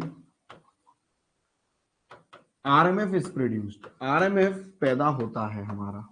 चलो भाई बहुत बढ़िया बात सर आपने बता दी, RMF पैदा होता है, ठीक है। इसका मैंने पूरा का पूरा जो डेरिवेशन है, रेफर डेरिवेशन के लिए आप 3 फेज इंडक्शन मोटर, मैंने बहुत पूरा डेरिवेशन कराया कि ऐसा क्या होता है कि जब हम इसको देते हैं 3 फेज सप्लाई 3 फेज वाइंडिंग को तो क्या पैदा होता है।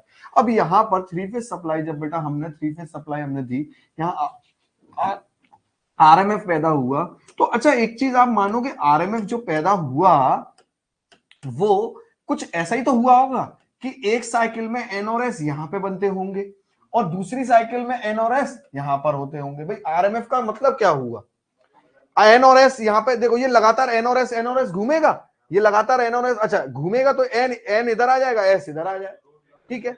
अब ध्यान से सुनना, मैं इसी चीज को बच्चे आप लोगों के लिए समझाने के लिए, आप लोगों के समझाने के लिए इसी चीज को मैं यहां पर, इसी चीज को समझाने के लिए मैं आप लोगों का ये करूंगा, सहारा लूंगा आप लोगों के एनिमेशन का, इसी चीज को समझाने के लिए। देखिए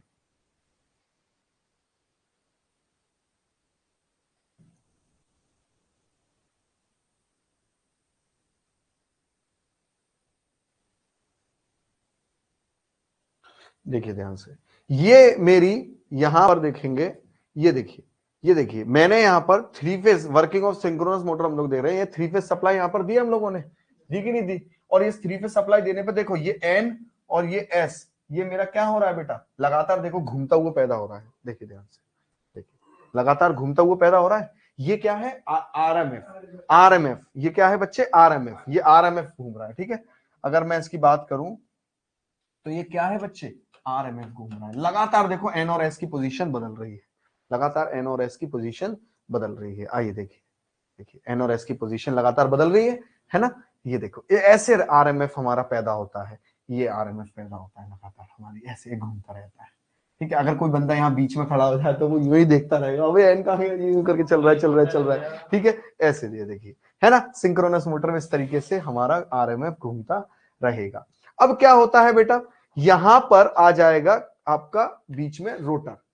अब रोटर का जो एन है, रोटर का जो एस है, बात को बड़े ध्यान से समझिएगा, रोटर का जो एन है और रोटर का जो एस है, धीरे धीरे उस पर भी हम लोग बात करेंगे, धीरे धीरे उस पर भी हम लोग बात करेंगे।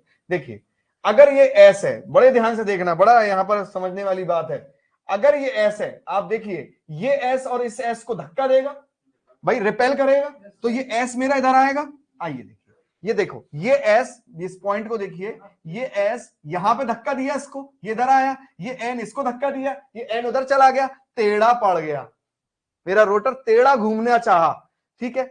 जैसे ही ये टेढ़ा घूमा, आरएमएफ ने चेंज कर दी, पलटी मार दी आरएमएफ ने, अब यहां पे साउथ और यहां पर नॉर्थ हो जाएगा, देखो ध्यान से, देखो अब ये जैसी, अब क्या हुआ, यहां पे जैसे साउथ आया, इसने इसको यहां धक्का दिया, इसने एन को यहां धक्का दिया, पर जैसे ही ये चीजें हो रही होंगी, फिर एन और एस आ गया, तो इसने इसको अपने साइड में खींच लिया। मेरी बात को फिर से ध्यान से समझेंगे, ये जो बात मैं कहना चाह रहा हूं, जैसे यहां एन और एन आया, ध्यान से देखना, इसने इसे धक्का दिया, इसने इसे यहां पर धक्का दिया बेटा, तो मेरा रोटर टेढ़ा हो गया। पर जैसे ही मेरा रोटर टेढ़ा हुआ, इधर साउथ आ गया, तो इसने इसको इधर खींच लिया, और ये जो टेढ़ा होके बेटा क्या हुआ होगा, टेढ़ा होके ऐसे ही तो हुआ होगा, इस तरीके से, ठीक है।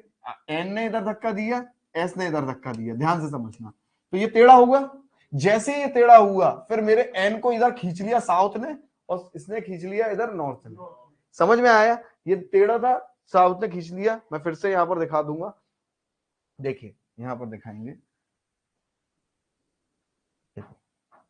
ये जैसे इधर जाता है तो वो रोटेटिंग मैग्नेटिक फील्ड उधर खिंचाव चला जाता है, पूरा घूम ही नहीं पाता बेचारा। तो यहां पर अगर हम लोग बात करें, देखिए ध्यान से, यहां पर अगर हम लोग बात करें, यहां पर अगर हम लोग बात करें, तो कुल मिला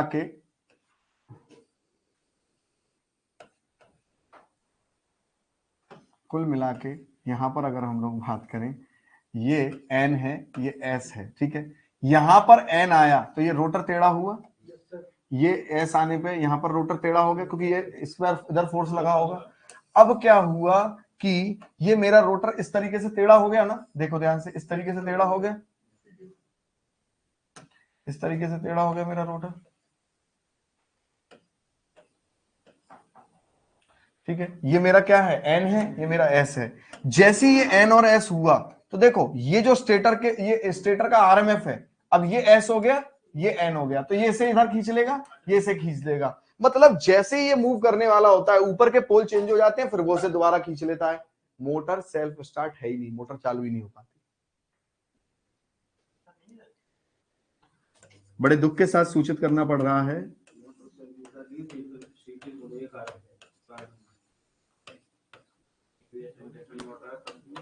ये पॉइंट एकदम क्लियर है कि नहीं क्लियर है, बस बच्चे मुझे ये बता दो बस, आप बेटा बहुत अच्छे से ये बताइए, ईमानदारी से बताइए।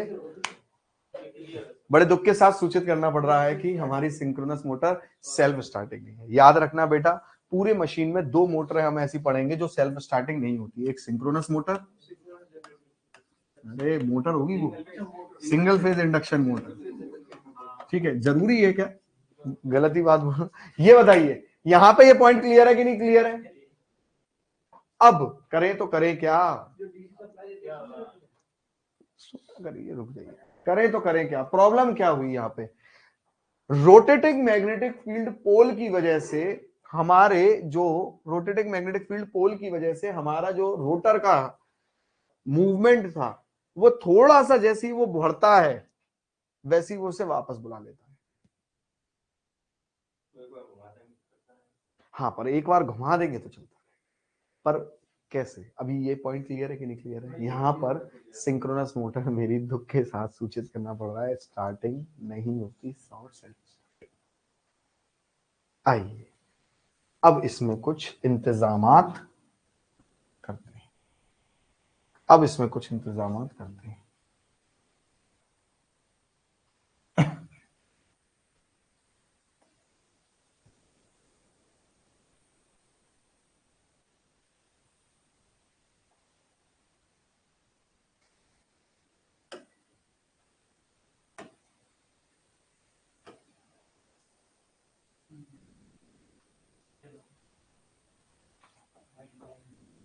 ठीक है, अब देखिए ध्यान से यहां पर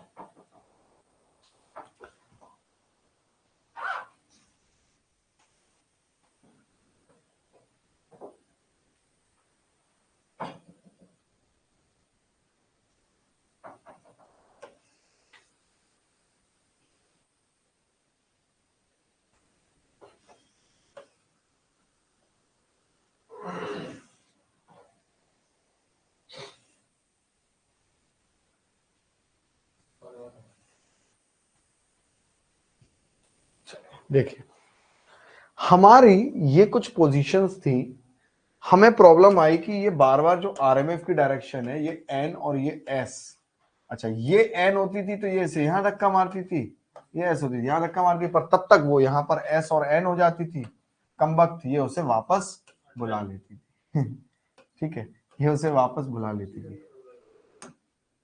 ठीक है, अब ये हमारा रोटर घूम नहीं पाता था, ये मानेंगे ये बात को आप।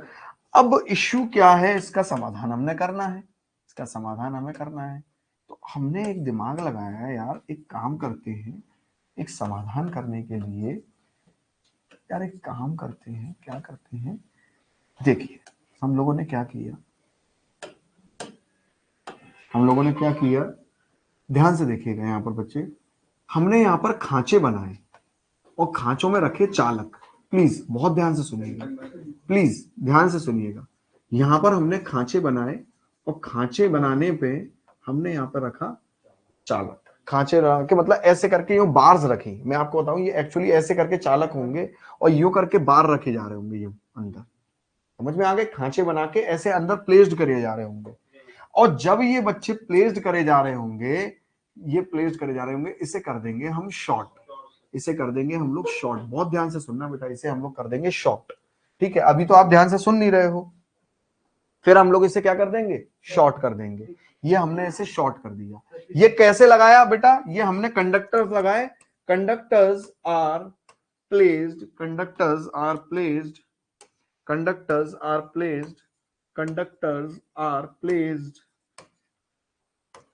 इन pole face, in pole face of rotor pole. Rotor का जो पोल है उसके पोल फेस में ये यूं करके बार्स, कंडक्टर बार्स, याद रखना कंडक्टर्स के ऐसे करके बार्स इसमें स्लॉट में डाले जाते हैं अंदर, यूं यूं करके डाले जाते हैं और इन्हें आपस में क्या कर दिया जाता है, शॉर्ट कर दिया जाता है। जब बच्चे ये शॉर्ट होगा तो जाहिर सी बात है सब कुछ वैसा, देखो जब हम लोग 3 फेज सप्लाई दे रहे हैं, आरएमएफ पैदा हो ही रही है। अब क्या होगा आप मुझे बताइए, ये कंडक्टर ठीक वैसे ही शॉर्टेड है जैसे हम स्क्विरल केज में शॉर्टेड रहते थे कंडक्टर, ठीक वैसे ही है। यहां पर क्या होगा, ये कंडक्टर शुरुआत में स्टेबल है, मोटर तो चली नहीं अपनी, शुरुआत में तो स्थिर रखे हुए हैं, आरएमएफ घूम रहा है एनएस स्पीड से, यहां पर बेटा ईएमएफ पैदा होगा, ईएमएफ पैदा होगा तो करंट भी होगा क्योंकि ये शॉर्टेड है, और ईएमएफ पैदा होगा तो करंट भी पैदा होगा क्योंकि ये शॉर्टेड है। और इसका मतलब जब करंट पैदा होगा तो इनके अंदर टॉर्क भी पैदा होगा, ये चाहेंगे जिसकी वजह से ये पैदा हो रहे हैं उसका अपोज करें, तो ये खुद चाहेगा कि क्या करे, कि ये जाके एनएस को पकड़े, इसमें ठीक वैसे ही टॉर्क पैदा होगा जैसे इंडक्शन मोटर में टॉर्क पैदा होता था। तो बेटा याद रखना, इसी कंडक्टर बार को कहते हैं हम लोग डैम्पर बार, डैम्पर बार या फिर डैम्पर वाइंडिंग। और डैम्पर वाइंडिंग बेटा कैसे प्रकार का टॉर्क पैदा कर रही है, डैम्पर वाइंडिंग इंडक्शन टॉर्क पैदा कर रही है। कैसे प्रकार का टॉर्क पैदा कर रही है, इंडक्शन टॉर्क पैदा कर रही है, जैसा मेरा इंडक्शन मोटर करा करती थी ना। वो उसमें भी तो ऐसी कंडक्टर्स होते थे और शॉर्ट रहते थे, वो ईएमएफ और करंट पैदा करते थे, और ऐसा करंट पैदा करते थे कि वो पैदा करने वाले के कारण का विरोध करते थे। और कारण क्या था? एनएस स्पीड से घूमना। तो वो उसी स्पीड से उसी डायरेक्शन में घूमते हुए रोटर हमारा घूमना शुरू कर देता है। ठीक है, अब घूमते घूमते ये पकड़ना चाहेगा ना एनएस को, ये एनएस को क्या करना चाहेगा? पकड़ना चाहेगा ना। तो क्या होता था, जैसे ही ये एनएस को पकड़ने के लिए होता है, जैसे ही ये एनएस को पकड़ने के लिए होता है और एनएस, जैसे ही ये एनएस को पकड़ने के लिए होता है और एनएस में क्या होता है, एनएस स्पीड पर जैसे ये आता है, आप मुझे बताइए, जैसे ये एनएस स्पीड पे आएगा, ईएमएफ बनना बंद, करंट बनना बंद, यही होता है। ठीक है, बट थोड़ी देर के लिए अब आप यहां पर फील करिए कि यहां पर बच्चे, यहां पर थोड़ी देर के लिए फील करिए कि आपका रोटर क्या हो गया, आपका रोटर एनएस स्पीड से घूमने लग गया, आपका रोटर एनएस स्पीड से घूमने लग गया। अब आपका रोटर भी एनएस स्पीड से घूमा, चाहे भले थोड़ी देर के लिए सही, पर घूमा कि नहीं घूमा? एनएस स्पीड से घूमा। और जैसे ही एनएस स्पीड से ये घूमा होगा, 100% बात है, कोई एक मौके वारदात उस दौरान ऐसा पड़ा होगा कि यहाँ एस और एन बन गया होगा, या एन और एस बन गया होगा, और ये दोनों आपस में एक दूसरे को क्या कर लेंगे? लॉक कर लेंगे। क्या कर लेंगे बेटा? लॉक कर लेंगे। जैसे ही ये एक बार इसको लॉक किया, मैग्नेटिक लॉकिंग इसको बोलते हैं। आप मुझे बताइए, डैम्पर वाइंडिंग लगेगी तो ये भी घूमेगा। घूमते हुए जब ये एनएस स्पीड से घूमेगा या उसके अराउंड पहुंचने की कोशिश करेगा, एक स्थिति ऐसी बन जाएगी, कोई ना कोई तो स्थिति ऐसी बनेगी कि यहाँ एस और एन होगा। सो ये क्या कर जाएगा? आपस में मैग्नेटिक लॉकिंग कर जाएगा। फिर तो मेरी जिस स्पीड से आरएमएफ घूमेगी, उसी स्पीड से मेरा रोटर भी घूमने लगेगा। तो कुल मिला के यहाँ पर एनआर मेरा फिर किसके बराबर हो जाता है? एनएस के बराबर। अब देखो, बड़े ध्यान से समझना, जैसे रोटर मेरा एनएस के बराबर हुआ, डैम्पर वाइंडिंग में ईएमएफ बनना अपनी आप बंद, अपनी आप खत्म, अपनी आप खत्म। अब कोई ईएमएफ इसमें नहीं बह रहा, किसी को ये नहीं रहेगा कि कोई लगातार सर इसमें करंट है तो लॉस होते रहेंगे। भाई ना करंट रहेगा ना लॉस रहेगा, है ना बेटा? एनएस स्पीड से ही ये बहेगा तो दोनों, अरे यार पूरा सब खराब कर दिया यार। यार रिलेटिव मोशन नहीं रहेगा यार इंडक्शन मोटर में। यार इंडक्शन मोटर में क्या होता था, ये भी एनएस स्पीड से जा रहा है और आरएमएफ भी एनएस स्पीड से आ रहा है, तो दोनों एक दूसरे के रिस्पेक्ट में स्टेशनरी नहीं हो गए, स्थिर नहीं हो गए। ये ईएमएफ कब तक पैदा करता था? जब तक इसमें और रोटेटिंग मैग्नेटिक फील्ड में सापेक्ष गति होती थी। आगे पीछे होने चाहिए थे।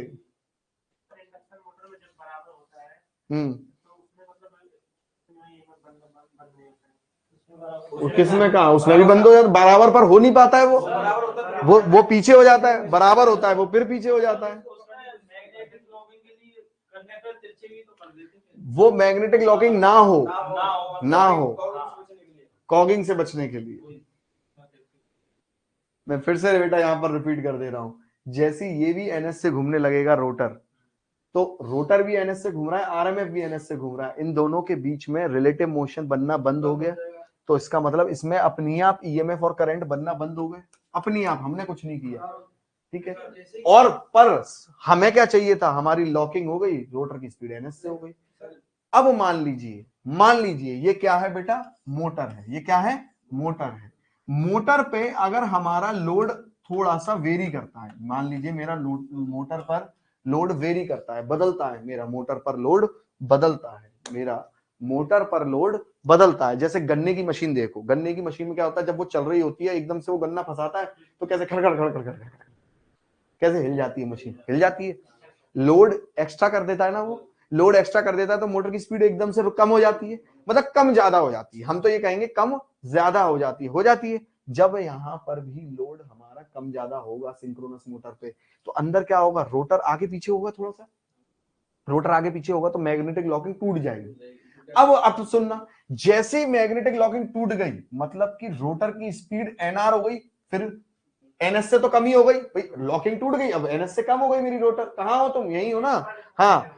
अब क्या होगा? जैसी इसकी स्पीड एनएस से कम होगी, या हम तो कह रहे हैं एनएस से ज्यादा हो गई, मान लो ऐसा लोड आ गया एकदम से स्पीड आगे पीछे हो गई, जैसे ही आगे पीछे हुई तो रोटर और आरएमएफ के बीच का जो सापेक्ष गति है वो तो टूट गई, वो तो टूट गई। और जब सापेक्ष गति टूट गई तो फिर से यहां पर ईएमएफ बनना चालू, और फिर से करंट बनना चालू, और जैसे ईएमएफ करंट बनना चालू ये फिर से दोबारा एनएस पे जाना चाहेगा। अब चाहे स्पीड ज्यादा हो चाहे स्पीड कम हो, वो एनएस को ही पकड़ना चाहेगा। एनएस को पकड़ेगा, हम लोगों ने ये बात करी थी। एनएस को जब ये पकड़ेगा तो इसका मतलब पता है क्या होगा, कि फिर से कोई एक ऐसी स्थिति आएगी कि एन और एस पर ये लॉक हो जाएगा।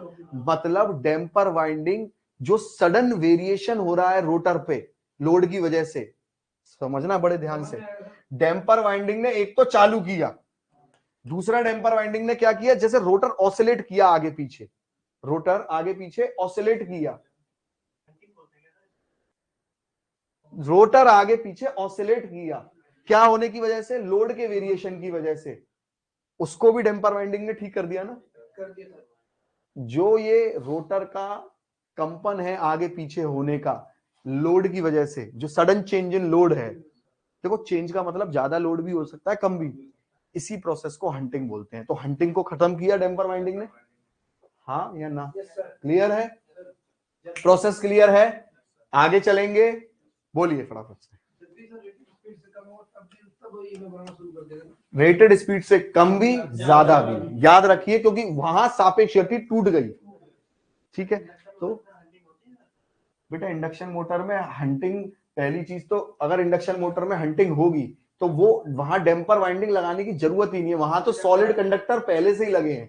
वहां ये वाला अरेंजमेंट कौन है, पूरा रोटर का यही अरेंजमेंट है कि कंडक्टर बाहर शॉर्ट है, यही इसी तरीके से रोटर चलता है हमारा। देखिए क्वेश्चन अच्छा है, बात ध्यान से समझिए। इंडक्शन मोटर में हमें करने की जरूरत ही नहीं है ये प्रॉब्लम।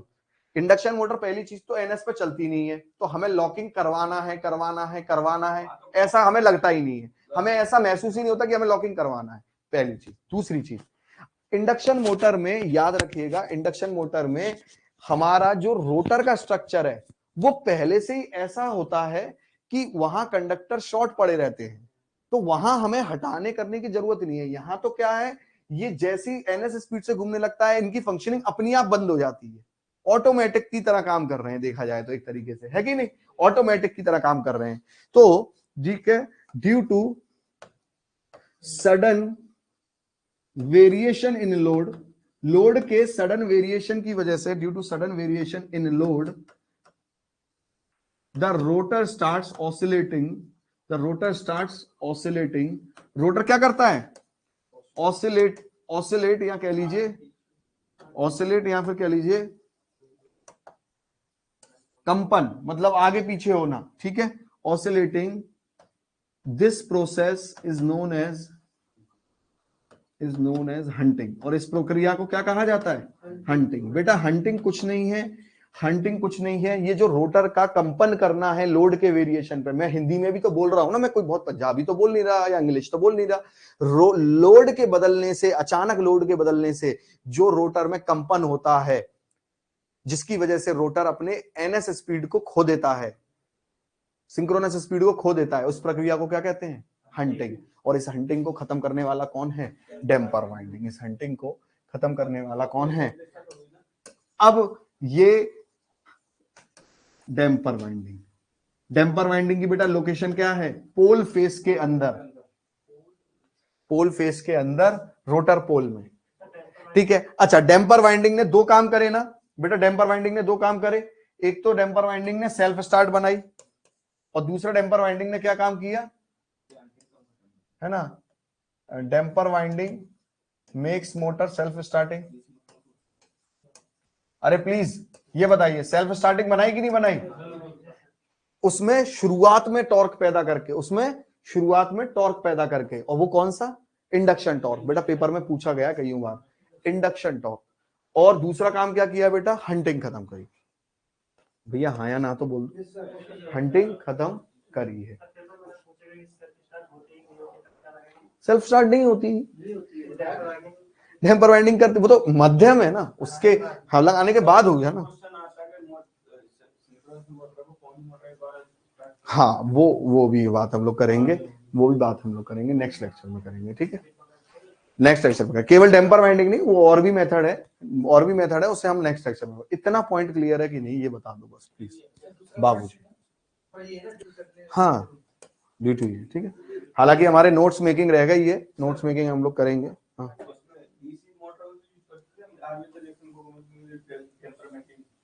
डैम्पर वाइंडिंग डीसी में तो एक बार भी जिक्र ही नहीं हुआ।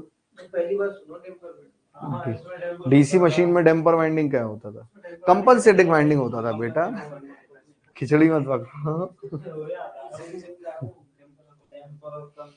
चलो कोई बात नहीं है, जो है रिवीजन करते रहिए, खिचड़ी कम पकेगी।